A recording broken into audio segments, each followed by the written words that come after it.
চিকিৎসা সেবায় সীমাবদ্ধতা কাটানোর জন্য বৃহৎ পরিসরে নির্মিত হচ্ছে চট্টগ্রাম মেডিকেল কলেজ হাসপাতালের বার্ন ইউনিট। ইতিমধ্যে প্রকল্পের কাজ অনেক দূরে গিয়েছে, শেষ হয়েছে অবকাঠামোর 50% কাজ। নতুন এই ইউনিট চালু হলে চট্টগ্রাম অঞ্চলের রোগীদের ঢাকামুখী নির্ভরতা কমবে বলে আশা করছেন চিকিৎসক ও সংশ্লিষ্টরা। আইমন ইমার প্রতিবেদন। আগুনে পুড়ে শরীরের বিভিন্ন অংশ ঝলসে গেছে। যন্ত্রণায় কাতর রোগী আর স্বজনদের উৎকণ্ঠা। চট্টগ্রাম মেডিকেল কলেজ হাসপাতালের বার্ন ইউনিটে এমন দৃশ্য নতুন নয়। চট্টগ্রাম ও আশপাশের জেলায় আগুনে দগ্ধ রোগীদের চিকিৎসার প্রধান ভরসা চট্টগ্রাম মেডিকেল কলেজ হাসপাতালের বার্ন ইউনিট।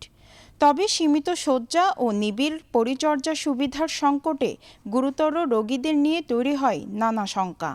11টা বাজে যখন গাড়িটা আমি চার্জে লাগাই দিয়ে বাসায় যেতেছি, যাবার পথে চার্জে দিতে গাড়িটা আমাকে কারেন্টে ধরার পথে আমি আর কিছু বলতে পারি, পুরো 80% আমার চলে গেছে পুরো।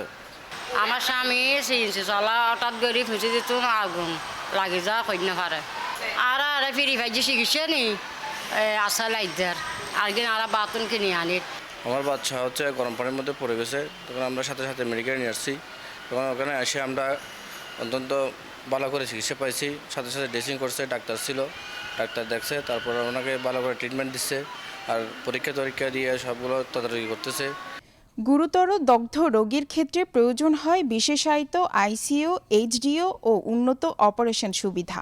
বিদ্যমান ইউনিটে এইসব সুবিধার সীমাবদ্ধতা থাকায় সংকটাপন্ন রোগীদের ঢাকায় পাঠানোর প্রয়োজন হয়।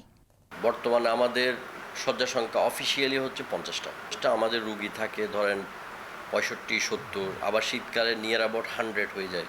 আমাদের 2টা সিজনে রুগী বাড়ে, একটা হচ্ছে শীতকালে, এগুলো হচ্ছে ফ্লেম বার্ন, আগুনে পোড়া রুগী বাড়ে, আর একটা হচ্ছে বর্ষাকালে ইলেকট্রিক যারা বার্ন হয় তাদের বাড়ে। তো আমরা 5টা রুগী পর্যন্ত এখানে ক্যাপাবেল, আমরা 5টা রুগী আইসিএফএসএস দিতে পারি।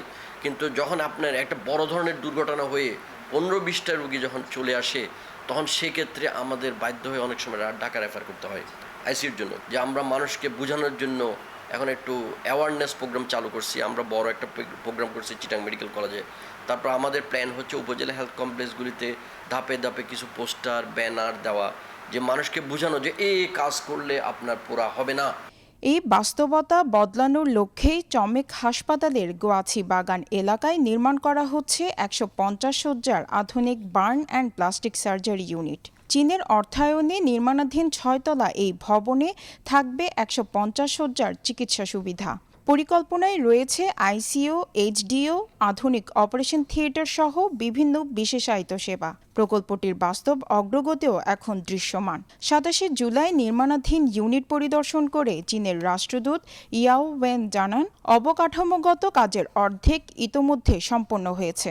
2027 সালের মধ্যে পুরো প্রকল্প শেষ করার আশাও প্রকাশ করেন তিনি। বিভিন্ন সময় কিন্তু এখানে অগ্নিকাণ্ডের সূত্রতে এবং অনেক সময় মাস ক্যাজুয়ালিটি নিয়ে আমাদের হাসপাতাল আছে। আমাদের যে ধারণ ক্ষমতা আছে এটা হচ্ছে মাত্র 30 বেডের।